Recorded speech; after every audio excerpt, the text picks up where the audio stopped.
Hello everyone! Welcome to our PAX wrap-up video.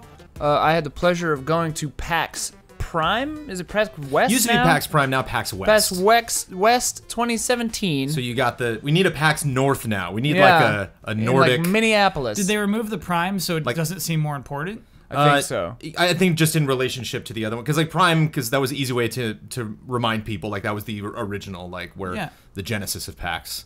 But now, now I really want that like shining up in the north, snowed in PAX.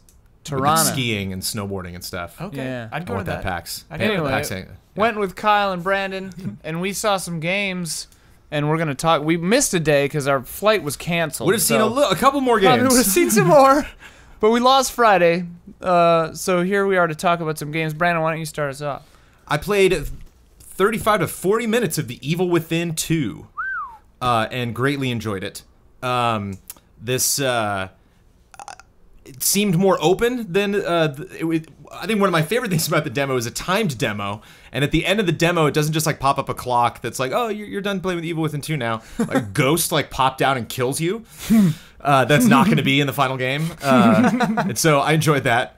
I think one of the things that frustrates me a little bit about going into Evil Within 2 is it's kind of like when weird things start to happen to a person in a horror film, and they're understandably insecure and confused and questioning their reality and trying, doing the best that they can to not accept the fact that all of these things are actually happening to them.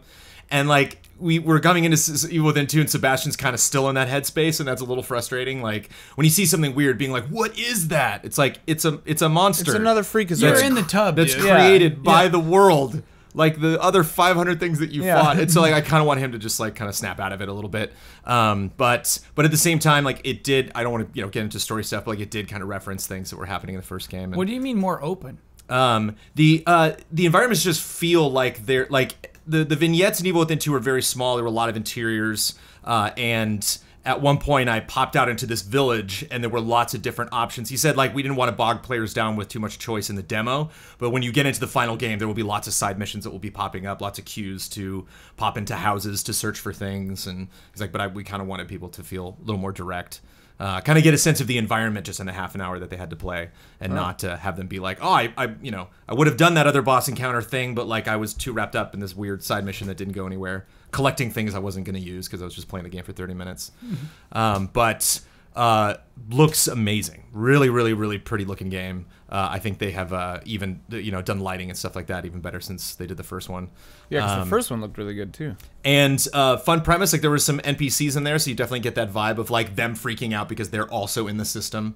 So like people that you will save or team up with and stuff like that, like that you did in the first game. And yeah, I'm just trying to. I keep getting like a spoiler warning every time I try to think of something. I mean, the leveling up seemed pretty similar to the first game. Obviously, like I mentioned before, hints at like how the systems worked, and you like sitting down in the chair and everything. But they do like a fun spin on it. Did you feel scared? I was definitely scared. Okay. They did this well. It reminded me the first time I played Alien. I wanted to call it Alien Covenant. Isolation at Comic-Con, and they had like a completely closed off booth. So there was like 2 black curtains you had to walk through to go into like a pitch black room.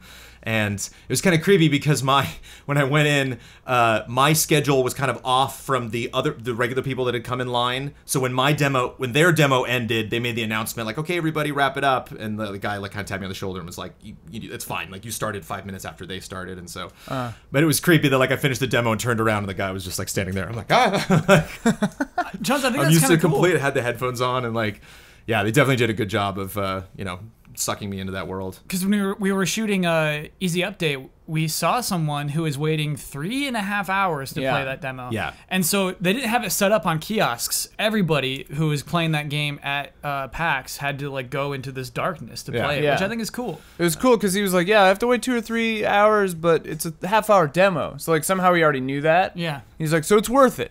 I was like, "Yeah, it sounds good." It was definitely a meaty chunk of that game, and Yeah. it definitely gave me the sense that, like I said, like I'm most into the story. I'm curious how much of like a carrot his daughter's going to be that you're just constantly like chasing after that the whole game, because there was the escape classic Silent Hill setup, because it was with the like the escape nature of the first game and like trying to hunt down this evil person, and so those to me like was kind of exciting following Sebastian's journey, where if it's just kind of like finding Nemo the whole time, we're like, okay, just out of reach now, just out of reach. Right. That might get kind of exhausting. But is Finding Nemo exhausting to you? I didn't like Finding Nemo the first time because it just was that. It's a MacGuffin. They're so close. Like that moment of Romeo and Juliet where the couriers pass each other. It was just every scene. It was like, they're so close. Like, yeah. If you just turn left, they're right there. Yeah. So in a horror game, again, where they're trying to set up the suspense, if the suspense is always like, I almost got her. I mean, would you prefer that, or would you prefer you find her halfway through and then it's a really annoying escort quest for the whole rest of the game? I've played good escort quests. That's true. So you can do a good job Resident Evil with it. 4, is that a good one? Or just not be close. Here, honey, take a shotgun. I don't think you need to tease us the whole just time. never Look see how her. close you are. Look how close you are. You don't have to do that the whole game. You get there and she's dead. But there were definitely moments of me like walking down the street and seeing some creepy things down at the end of a block and being like, I'm not going to go that way. So even just in a demo at a convention, it's nice to have that freedom.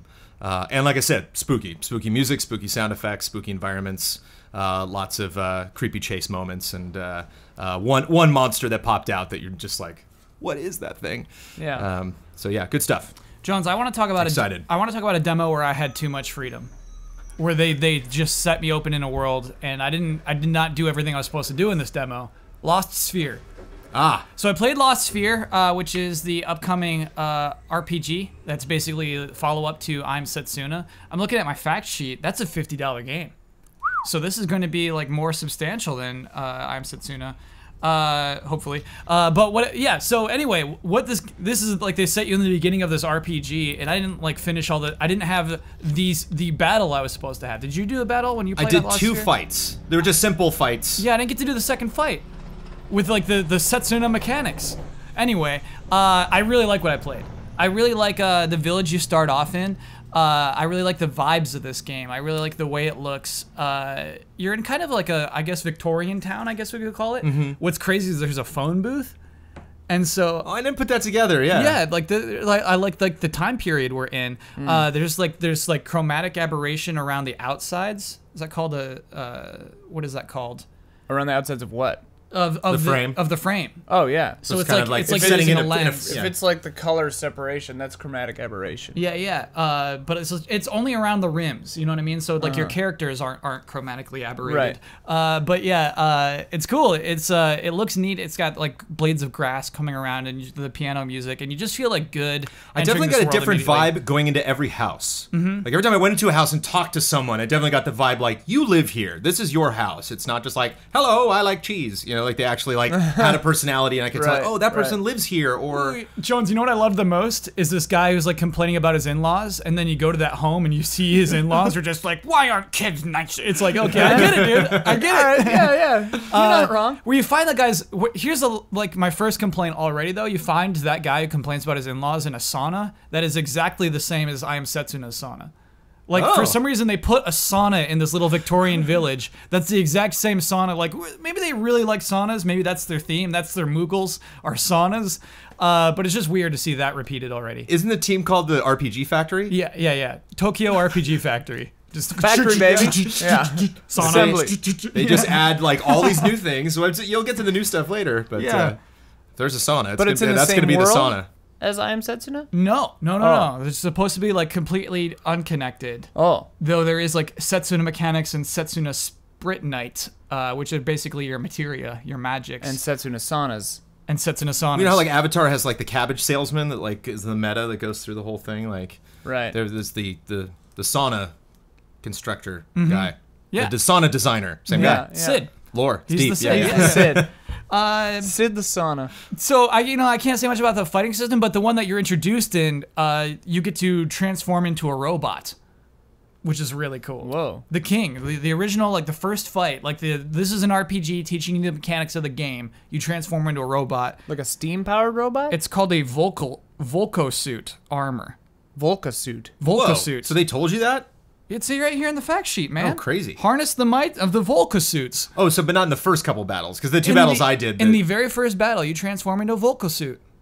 Not the one I did from Comic-Con. Whoa. I'm dying to check out the suit now. It's cool. suit. So yeah, you can do all of your magic spells that you had before, but you also can like take the power of gods. And so I chose Zeus. And so I like picked Zeus while I was in my Volko suit. And then I like, I was like a Super Saiyan. I was glowing gold. And then you just pick Zeus as your attack on the next turn. And then you just do says more. Zeus? It just says Zeus. And so like my next turn, it's like, turn-based. Blink, and you just pick Zeus. Like, click. And then you just like hit him with a powerful Zeus attack. Really Nice. cool. So I'm looking forward to an RPG where I get robot suits very much. I like the character art. I like the music. I like it. I really, really like the game. I think it's going to have a hard time proving why it is $50. How much was I Am Setsuna? 30? I thought Setsuna was way cheaper than that. I think it was 40. I think Setsuna was 40. But yeah, this was a physical release on Switch and PS4. Did you get an impression of why Sphear is spelled the way it's spelled? Yeah, that's like they're having fun. Oh, That's like RPG stuff. Sure, It's all like, right. You're so used to it. all right. Yes. So it's on Switch and PS4, physical and digital. Steam is digital only, though I guess any PC user is used to that. So yeah, that is coming January 23rd, 2018. Pretty overworld. Yep. Very pretty. Nice. There's pictures of food. When you make a dish, there's a photo of there's like not a photo, but a very nice looking image of the dish, and that was not in I Am Setsuna. Oh, okay. Sorry. They took that from Final Fantasy 15. They did, and it's so appealing. It's like when it like makes that meal so much more real. And in Setsuna, you make a lot of dishes, and they're all the same. They're just words, and so to like see the image, I think, is actually kind of impactful. They added them to the assembly line. So unfortunately, in the third game they make, it'll be the same images, but they'll still be in there. Yeah.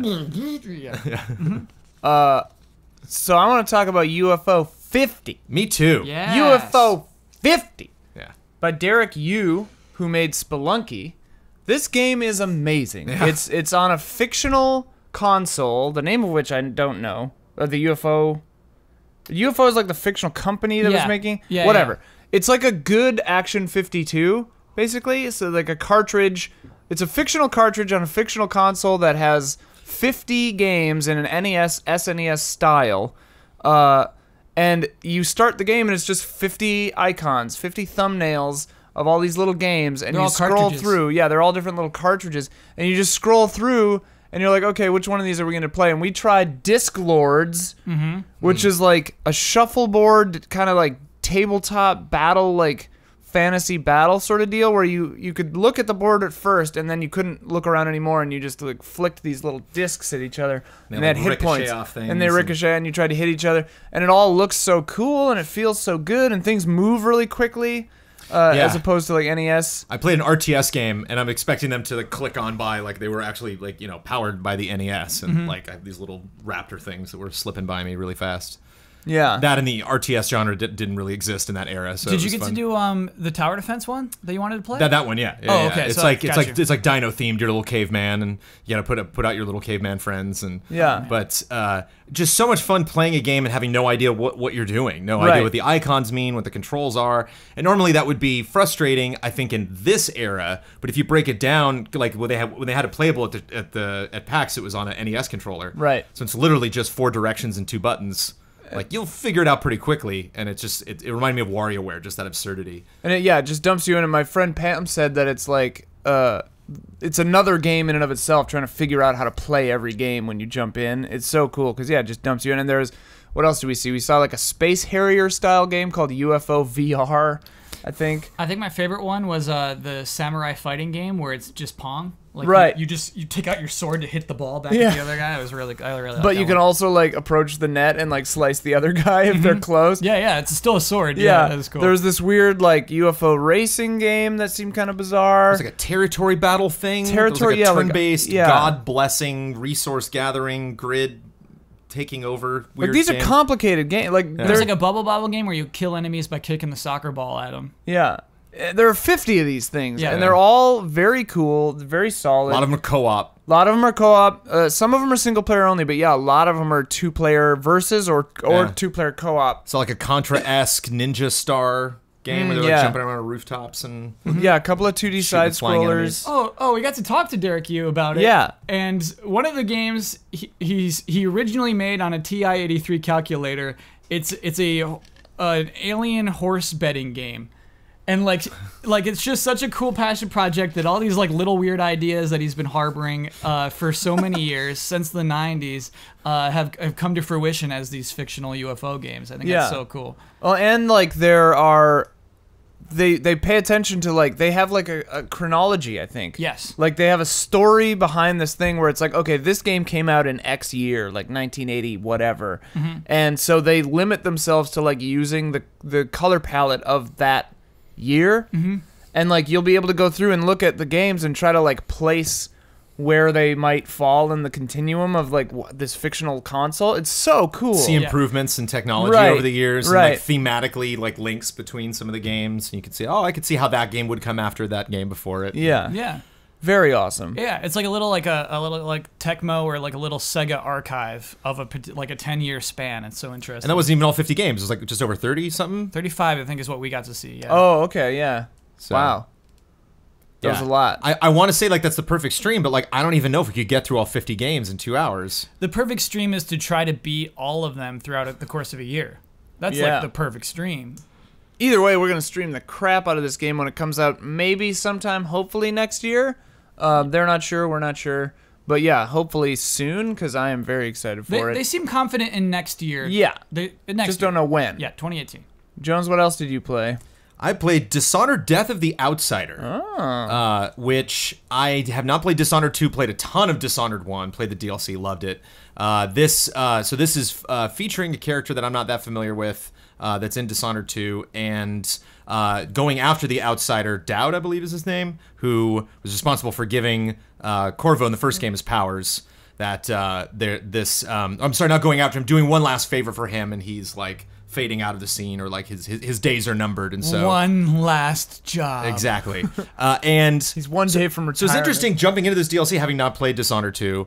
I think the first thing that blew my mind was not only the detail in the environments, which Huber has talked about a lot, but the detail of the items, all the places where those items are, and not getting the sense of like, you know, sometimes I'll go into like a futuristic environment and there'll be like just 20 drawers in some area, or lots of lockers. It's like when you see like 10 lockers in a row and you're just like opening up every single one, and there's only items in like 2 of them.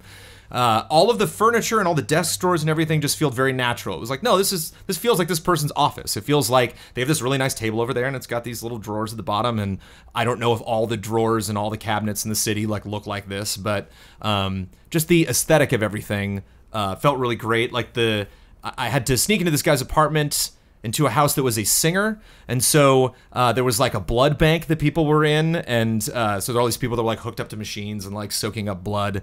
And one ability that she had that was very fun was she could take someone's face, and so you'd grab that person, become them, but then they would still be in the world, and they have this really creepy effect of like, it's almost like concrete's been poured over their face.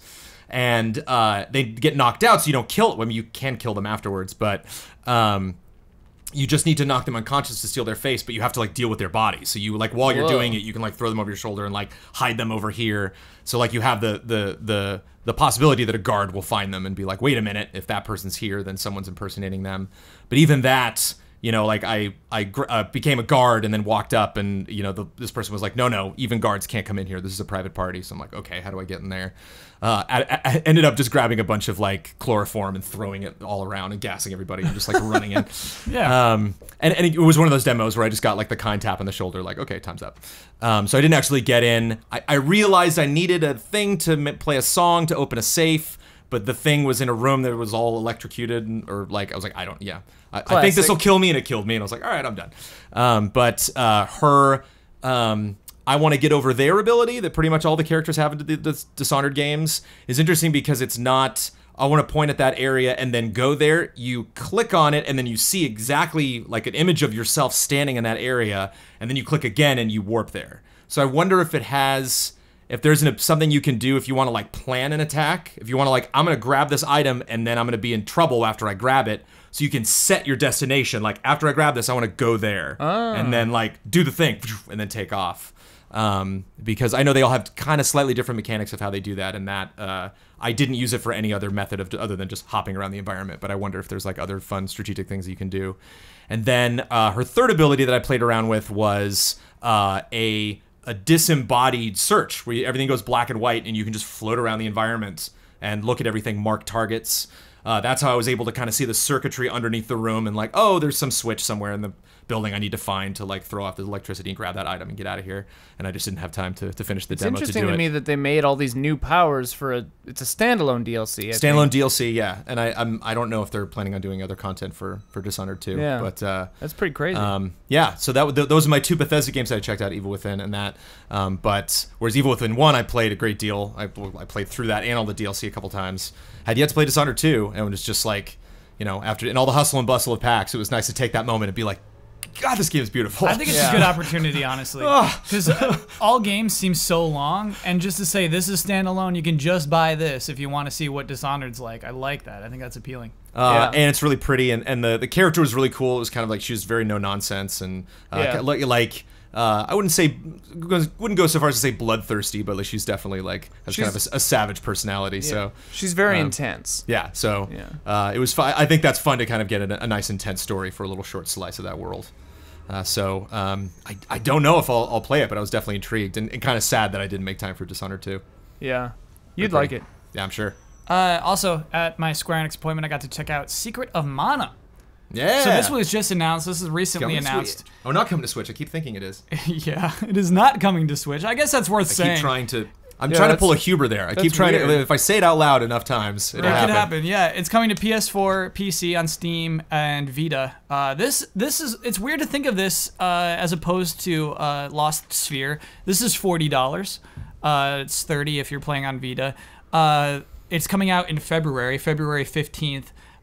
This is much less polished than Lost Sphear. I got the impression playing Lost Sphear, like, it all looks great. It's like, this is ready to go. This is done. Yeah. Secret of Mana is not done. It was a little glitchy. There were, like, graphical glitches. There's, like, weird, like, animations where they're like, why are you doing that? And so there's a lot of what I played was early. I wonder about that February release date, to be honest with you. So they put a lot of effort into cutscenes. In I'm Setsuno, when people are having conversations, you're still looking top down. Here, even NPC dialogue is voice acted. Yeah, which is weird because like the intro, it's stilted. It's like it's the two. They're all playing on that log, you know, and so it's like the gaps between their dialogue is frankly bad. There's no other way to say like these gaps are like it's bad pacing in a conversation. This kind of thing of like, what are you scared? Let's go on the log. Guys, I'm slipping. It's so bad. It's just frankly bad. I think there is a Japanese option. It wasn't working in the demo I was playing, but I think you can just play it in Japanese, and so maybe that will make that pacing better. But yeah, it's actually interesting to see the camera come in close to their faces because the facial textures are great. Their eyes look really nice. Good faces. Yep. Their mouths do not move when they're speaking. Yep. Jones is out. Yep. But beside that, the game itself, it looks really nice. Some of the textures are bad, are low res in weird ways, but you know, they knew the faces mattered, and that's what counts. It's interesting. There's a mini map in the lower right hand corner that is the Super Nintendo sprites. And so as you're wandering around, you can kind of see like this overmap of like everything clearly communicated through that. But generally, it's all good. It's all as it should look almost. It's still very vibrant. It's a remake of the original. Yeah, I'd say almost a very strict remake in the way that people animate. It's still like the kind of like Super Nintendo like if you steal something from a person, it's like, hey, get back. Like that kind of thing, you know what I mean? And like they didn't bother, like, you know what, that's perfect. So there's like a lot of stuff like it is a remake for sure. Okay. Yeah, it's cool. Seems cool. Yeah. The other game that I saw that I got to actually play, I bought a shirt from Fangamer because I liked it a lot. Steamworld Dig 2, baby! Yeah. Coming to Switch first on September 21st. And my God, am I excited for this game. We sat down with Brian from Image and Form on the floor for like 40 minutes. It was amazing. Briouten. Briouten? You gotta roll the R to do Briouten. it. Briouten. Yeah. Briouten. We think. Tweet us if that was wrong. But oh my God, I am excited for this game. And like, so first and foremost, the thing that I was kind of worried about at first was Steamworld Dig 1 was randomly generated, so that you felt like you were generating your own kind of map. You were Metroidvaniaing yourself through this world. This one is entirely planned out. Everything is made intentionally, and it's a big map. It's big map. And at first I was like, okay, that's really awesome because I love Metroidvania games, but I hope that it doesn't lose that kind of feel of exploration and like that I get to own my own choices of like how I go about exploring this stuff. There's still plenty of digging, so that feeling is there. So you really get to have your cake and eat it too. It's best of both worlds. The graphics look beautiful. Like lots of different biomes, which the first game didn't lots have. Of different which biomes. Really neat from the first game. The first game had a few, but it was different very areas. And this one has like a lot. And the mechanics of like there are some areas where you like can't dig all the time and stuff like that. It's really cool. There's a town just like in the first one. You play as a different character. The story I guess picks up after the first game, after Steamworld Dig 1. Was her name Dorothy?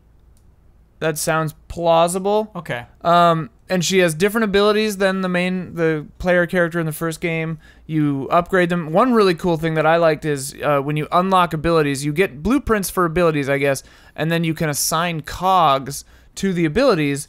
But what's really cool is you can unassign them and put them elsewhere. So you can like outfit yourself for different situations on the fly in town. You can't do it out in the world. Which I thought was really neat. The amount of abilities and like gadgets you get is crazy. Really, it's really crazy. There's a lot of it in this game. And oh man, I'm so excited for this game. And it comes out in like 15 days. Yeah, which is really cool. What did you guys think of it? I think another big change is like the town is huge. Yeah, and you can pick up side quests, multiple floors, staircases and ladders and things to unlock, secrets to find. Instead of the town growing like the first game, you grow and are able to explore more of it. Which I thought was cool. Yeah.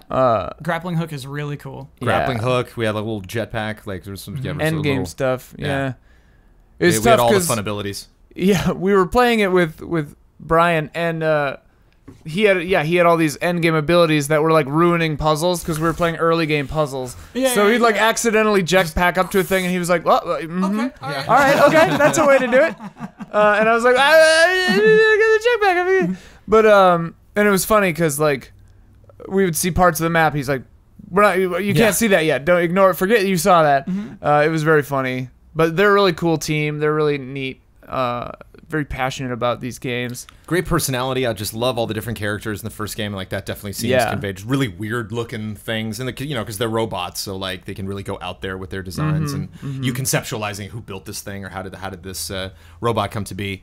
And just worth being said, we played that on Switch, and like that game on Switch, it looked great. Yes, that's right. It's just such the perfect console for that game. Right. Yeah. So that's really exciting. I played the first one on 3DS. Yeah. And it's that's such a good 3DS game. You're right. I played on PS4, and that was great too. But like, that's excellent. One thing that really stood out to me is that we talked a lot about the SteamWorld franchise and like where this stands and the whole like what the plans for the SteamWorld franchise. He said this is the last Dig game.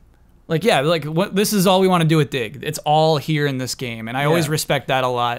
It's not like we're saving more for Dig 3. They've done it. Yeah, SteamWorld Dig 2 is like, this is the Dig game, and like that's it. This is the execution of the full Dig concept, so I think that's kind of interesting. Which I also really think is cool because the SteamWorld tag, because there's SteamWorld Heist, but it's like part of the same kind of like family of games without being maybe directly tied to the story of SteamWorld Dig 1 and 2, which is really neat. And apparently there was one on the DSi that I'd never heard of, like SteamWorld Tower or something. I can't remember what it was called. SteamWorld Defense, I think, or SteamWorld Tower Defense. It may have been called SteamWorld Tower Defense. No way, right? I think so. I think it was something direct, like all of us were like, "What?" Yeah, I thought Dig was the first one. He was like, "Nah." We gotta look that up. Apparently, he said very hard. He said it was very of course, hard. It's Tower Defense. So I'm dying to dig that one up. He said that I go out and buy me a DSi just to play that one. They just ramped up the difficulty for later levels, but.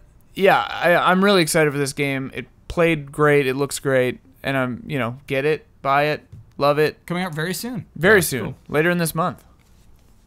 What you got, Jones? I got Monster Hunter Worlds. Ooh. The first time I've ever played a Monster Hunter game ever. That's the PS4 one, not Story, which is the other one.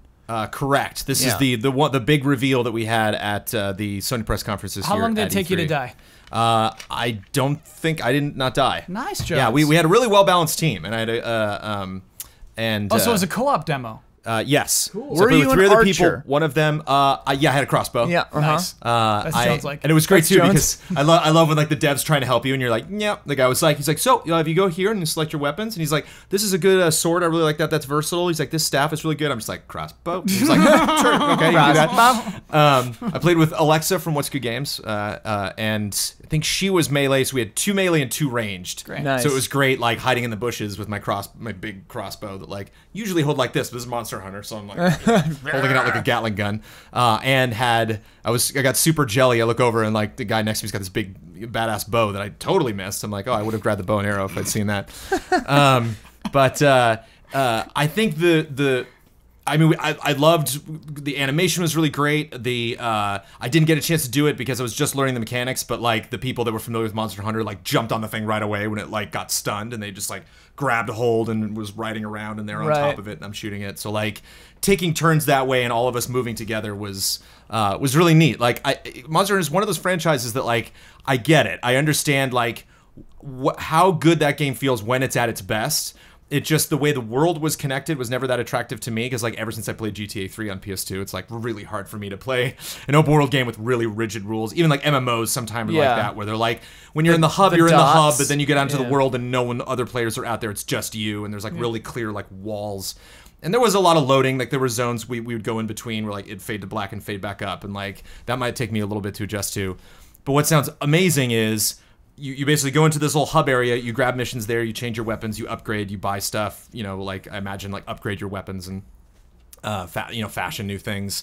And then when you got into the world, your friends can just drop in, drop out. So if I'm like on a mission out in this world, like I could just be right in the middle of combat and like friend pops in and is like, oh, I'm gonna help you with this, and then I'll take off. Good. That's very good. I'm curious what I can tell you're doing. Like if I see you on PS4, what it says. Oh yeah. If it like indicates if like he's in combat, like the person's fighting an enemy. And there's lots of random things that'll pop up in the environment, side missions that you can pick up or complete just passively, that like you'll kill a certain thing and like, oh, that adds on to that little side mission that I've been doing for the last 2 weeks that I'll cash in at some point and get XP for. Or like, oh, some random monster I was not hunting popped up in the environment and I'm with my 3 other friends, so let's just do this before we get over there. Or one person in your party can be like, I'm just gonna go do this, and you're like, okay, cool, and you'll all get credit for it. So like it's just very forgiving with like, we want you to just jump in there and have fun and no restrictions. How'd you feel about the visuals, Jones? I feel like the E3 reveal was a little fuzzy. Sure, it suited my tastes. Like the foliage is really, really pretty. It was definitely fun. As we're hunting this thing, there's all sorts of crazy stuff flying around and walking around. I think the only thing for the visuals for me that I think is just a style choice that'll take me a little bit to get used to is it's one of those games where like you go into a building that's clearly like the size of an outhouse and you get inside and like, oh, there's staircases and so like I walked into a tent that like, as my character was walking into the tent, my crossbow was like bigger than the tent. Like it, so it's. But I'll take that with a grain of salt. Like when I'm out into the actual world. They have TARDIS technology. Super engaging, and it's neat to see. One of these monsters. It's like I know it's on the other side of that tree, but there's all these leaves and stuff like that in the distance, and then you don't see it until it's like right up on you. When does it come out? Do we know? I do not know. I do not have a release date on it. I would definitely pull aggro, which I liked. So it was fun not just having the crossbow and like pew-pewing forever. Like I'd hit it a couple times and it would turn and see me and like come after me. So it's nice that everybody's on guard and you definitely do have to team up. But at the same time, it seems like it only really gets stressful and frustrating potentially if you really seek out those really difficult challenges by yourself or with a team you don't know. So it seems like if you want to have fun in that game, you can customize the experience to do things are manageable and chase after goals you can accomplish. And made its case, man. It certainly was like, oh boy, this is a game that I could get super hooked on, especially if it's that easy to just like, oh, I'll try out this new weapon this time, or oh, I have so many materials, there's so much stuff I can craft, and I like having goals in a game like that seems extremely dangerous because that's all I need is that one thing where I see some guy with cool armor I want or see some upgrade tier of some weapon I have and I'm like, oh no. Well, my one impression of Monster Hunter is you stick with your weapon. You pick your weapon and you stick with it. That's for who the entire you are. Yeah. Which is and so that's what's kind of fun that I like that they're just larger than life. Like no matter what weapon you have, just so you can. Yeah. You still feel cool with a crossbow. You like lean on it and animations and stuff. You're like Dwayne the Rock Johnsoning around with his crossbow. I think the kindest thing I could say about it is if you're like me and you don't have any experience with Monster Hunter, it seems like now. Do it now. Sure. Get in now or wait another 10 years for just some other like big overhaul to the system or kind of like a Yakuza 0, like call out to more people to come into the franchise, like streamlining things, in the interest of making the experience more palatable for more people. I want to blow through my last two real quick. Blow it. Do it. Monster of the Deep, Final Fantasy 15. What is this? The VR fishing? This is the VR fishing game. Also, hotly premiered at the E3 2017 Sony press conference. And we laughed at it. I had a blast in this game. So we have a release date, November 21st this year, 2017. It's going to be $30, which, is VR tax. It's VR tax. VR tax, sure. Here's what I did playing this game. Prompto said hi. He's like, hey, what's up? I'm kind of a photographer. Why don't you go ahead and catch some fish? So I'm like, okay. I'm in like this tiny pond. It's not a huge environment. It's actually kind of small. You can look behind you and you can see a cockatrice up on that thing. I cast my reel and basically it's really nice. It's kind of like the button on the Move controller is where the button would be on a fishing reel, which makes sense. Oh, yeah. You crank it in. It's fun to catch fish. It's fun to catch a fish and look at it freely with your hand. And this is what you do before you put it in your basket. You can kind of like check out the fish you just caught, and you can catch big honkers. And then you put it into your thing. Then Prompto like has you take a picture with your fish, and so the camera looks back at you, and you take a picture like you're looking at yourself, and you take a picture with it. And you're like, I wonder what that was for.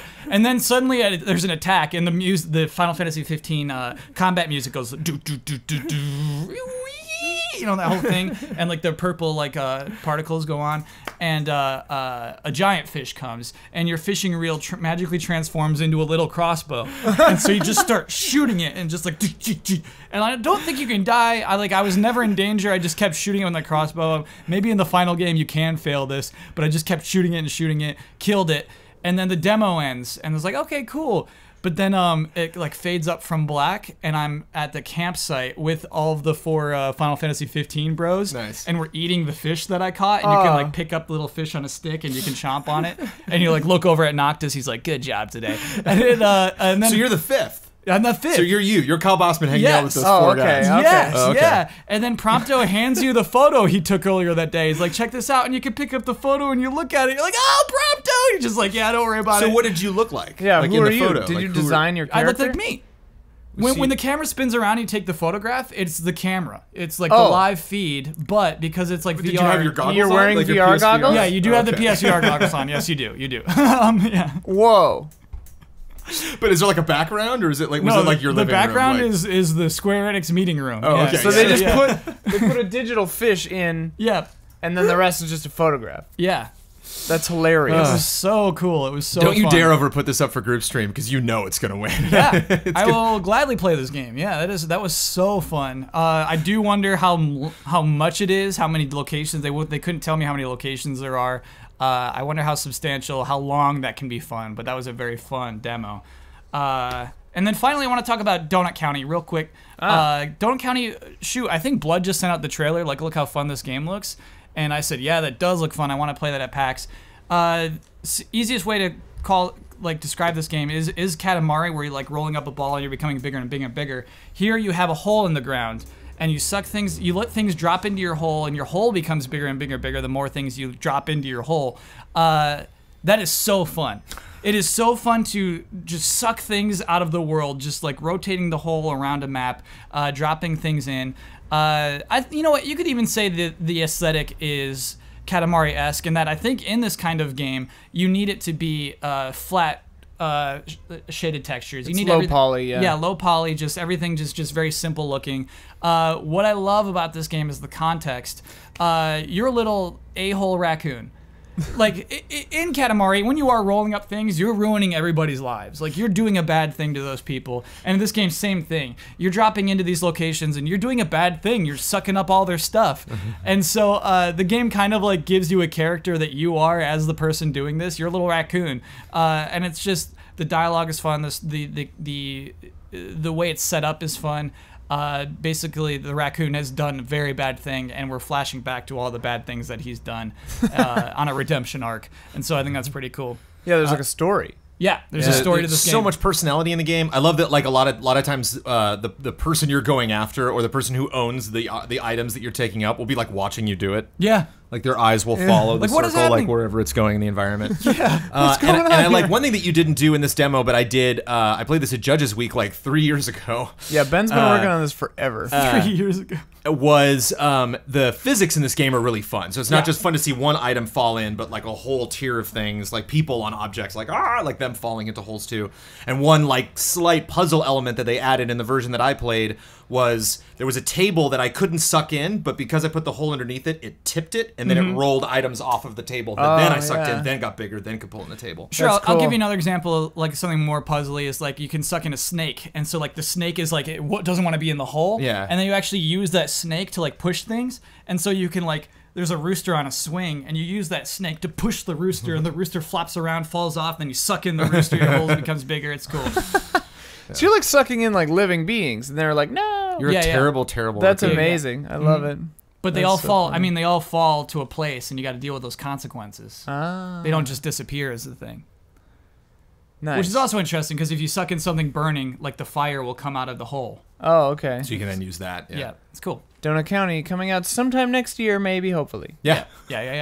Jones, you got one more. I got one more, and it's a game that we're excited about here at Easy Allies, Biomutant. Oh. Yeah, Biomutant. Yeah, this was a game I did not know was going to be playable at PAX. I did not have an appointment. It was a short line, but it was a long line because it was a demo that did not have, it had an ending, but did not have a time constraint. Oh. And so some of the people playing were like, let me go through my menu. And you're like, come on.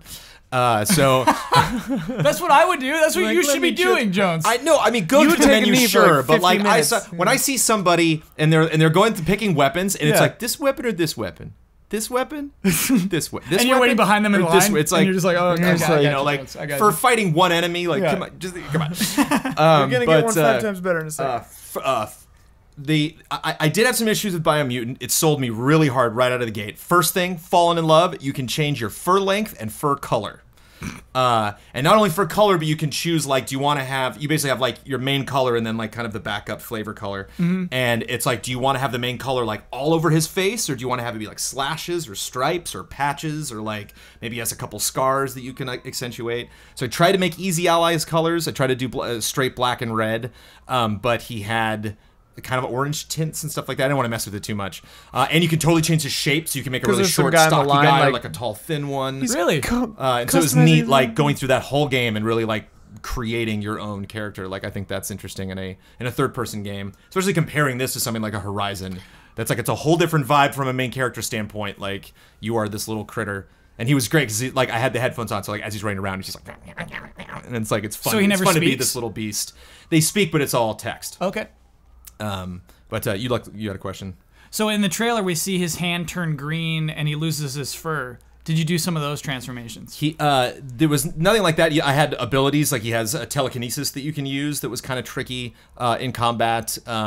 He has an ability to put down a little mushroom that you can use as a platforming thing to, like, bounce around.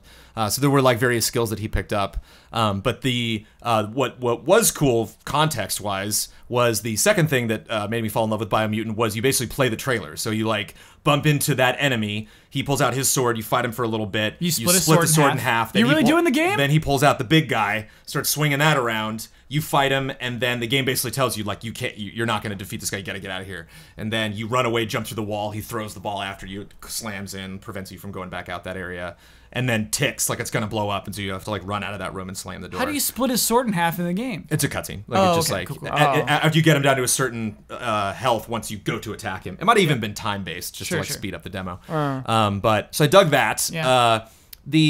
the animation was weird. Like there were some points where I really, really liked the animation, and then some points where it was a little rough around the edges. This didn't happen in my demo, but like I saw some guy close a door, and like he was on the total wrong 45-degree angle to close the door. He was like backing up into the door like as he closed it. But at the same time, when you dodge the big guys straight at them, like if you run right at them and dodge, he'll like slide on his knees like underneath them, like between their legs. So like he's got a lot of personality. Yeah. And it's fun to kind of you personally to inject your personality into the game, and it's got the classic like Super Mario Sunshine healing the world vibe. So there's like a big tree, kind of Ori and the Blind Forest style, in the middle of this big, you know, lush world that's dying, and so you have to figure out why and go to all these places and deal with these like really smart anthropomorphic characters that are just kind of like huddled in whatever like you know, home they, you know, wherever they call home, and are like passing on information to you or giving you skills or giving you items and stuff. So just the whole aesthetic, I love. What's your favorite NPC? I only bumped into a couple people. There was a guy in a wheelchair that had a really funny name that was like a sentence, and I cannot remember. I should have written it down. His name is a sentence. Well, it was something just like bad news or something. It was like that. It was like a very direct. That's like the type names of name. I like to write. I love a guy good, named Bad News. So it's interesting seeing this world. Oh, and near the end of the game, you marked an area because I finally got there. Oh, it was very linear too. I didn't get like the open world vibe. It was a very set demo. Cool. And I get to a sign, and it's like, mark the sign that you've been here. And I'm like, yeah. And he like pees on the floor and then like walks away. So like I didn't notice he was doing it until I walked away, and there was a little like pee puddle. I'm like, oh, he's Biomutant. He's a little mutant guy. And you can choose to be a male or a female. You can choose to be male or female. I didn't notice any visual or what I told you before was like differently. Yeah, maybe. Oh yeah. But I wonder if I wonder if they say she instead of he, or if they like if that changes maybe dialogue options or something. I don't know. You know, squatting and peeing next to the sign is more insulting. Yeah. Give it a good squat. Well, you're an I'm animal. almost in at that point. You're an aminal. Yeah. All right. The combat, you have guns and you have your swords and like lots of crazy upgrades that you can do, obviously, like picking up weapons and strengthening them. And the only last thing that made me a little bit nervous about the game was the lock-on was a little free. So there's lots of targets, and I didn't so much care because it's really easy to evade. Like it's really easy to just like, I'm out of here and just like run really fast or flip out of the way. But when there was a big target and 5 little guys, and I just wanted to focus on the big guy, a lot of times the targeting would pull me away to one of the small person that was near me. But I might just be getting cozy with the game, or that might be just, you know, like an easy something that they can clean up before the game comes out. Because again, I was not expecting to be playable, just got announced. Yeah. And so this definitely did feel like an early look. Something that suggested the open world. They had the gameplay montage at the end that was like, no, there's vehicles and gliding and stuff. Like it's not all just like, you know, hallways through a forest. It ended the traditional demo way of just like big monster comes up, roars. Yeah. See you next time. Roars into the camera. Yeah. But I got to make my own little guy and run around, and he's adorable, and I had fun. And when he runs, he gets on all 4s, you know. So just that's cool. Reminds me of open world games I love, but is a hero I don't think I've played before. So nice. Excited to see that come together. Yeah. Sweet. Well, that's it for what we played at PAX. So many other games at PAX. I know. Lots of good stuff I saw last year that was again there this year. Right. So.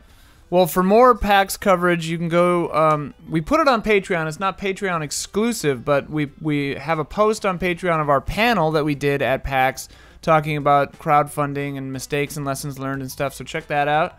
And then check out this weekend's episode of Easy Update, where Kyle and I go around the show floor. We look at other things. We talk to Jones is there Tunic for a while. and Jones is there for a little while. Yeah. So we actually look at some more games and stuff that we didn't play, but we saw or talked to their creators.